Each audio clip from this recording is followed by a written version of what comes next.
در حال مرگ است بگیم میشه. سفربک قاسیموف هیکلتراش تاجیک وضع کنونی کسب خود را که زمان با صد آرزو و امید انتخاب کرده بود چنین شرح می دهد. او میگوید هیکلتراشی در تاجیکستان از توجه دور مانده به یک شغل کم درآمد و مرده تبدیل یافته است.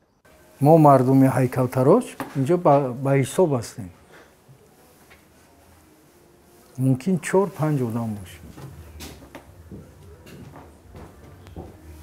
لیکن کار نیست. ایجاد کردن نمیتوانیم. وضع اقتصادی اویله بد است. از همین سبب باید که من جستجوی یک چی کنم که اویله خود را تامین کنم. با گفته پیکرسازان امروزها از همه بیشتر هیکل شخصیت‌های تاریخی و قهرمان‌های ملی از جمله اسماعیل سامانی را فرمایش می‌دهند. درخواست مجسمه حیوان‌ها نیز وقت‌های اخیر افزوده است. В основном животных. اساساً مجسمه‌های حیوان‌ها فرمایش می‌شوند. شاید سبب آن باشد که می‌خواهند از مسائل حساس دوری جویند.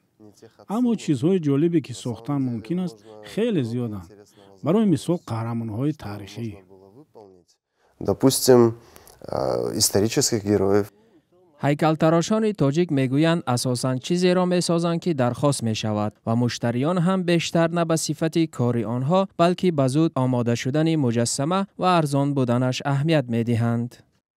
Достойная вещь, которая должна оставаться, то ее начинают... چیز ارزنده‌ای که می‌خواهیم باقی بماند باید با مواد دراز عمر از جمله برنجی یا سنگ ساخته شود یا حداقل سفاری شود، ولی این خیلی گران می‌شود.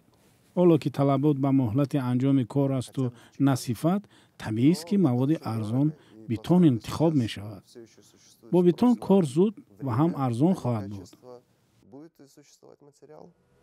Такой бедный. Бетон, потому что это очень быстро. اما خود پیکرسازان ضد گذاشتن مجسمه های بتونی در شهر و ولایت هایند، زیرا آنها بعد 2-3 سال تعمیر طلب می شوند و وقتی تعمیر شدن شکل اصلی خود را گم می کنند. از بتون و از دیگر چیزها این چیز برای شهر به فکر شخصی من این یک خنده‌آور است. وقتی که درون شهر میگذاره بسیاری جایها که شهرهای من همون 82 پایان میره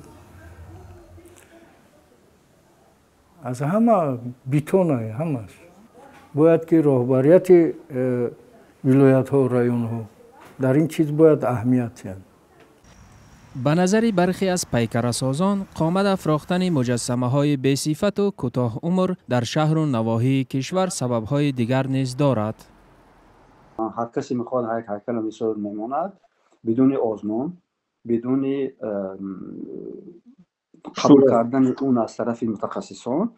وقتی که من برای چندین آزمون ها آمده بودم، اشتراک در آزمون ها، مثلا من برای هیکل روبکی آمده بودم، برای هیکل سلسله هیکل های نزد بنای کتابخانه ملی نفت و کارهای من که عنوان اکادمی رسانه روسیه رو دارم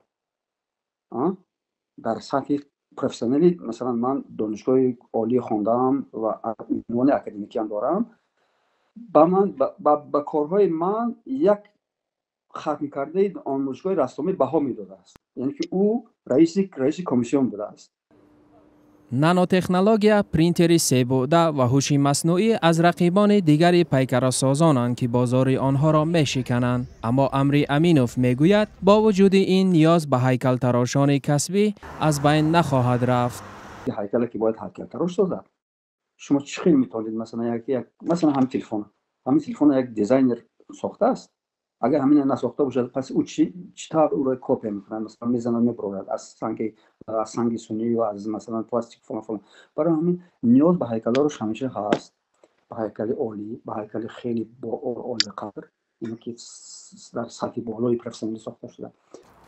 سالهای اخیر در تاجیکستان هیکل و نیم پیکره های زیاد ساخته و گذاشته شده اند. آنها با تنتنه رونمایی و به زودی تنقید می شوند. پیکره سازان نبودن شرایط خوبی کاری و کارخانه های مسکودازی را یک سبب دیگری بحران این پیشه می نامند.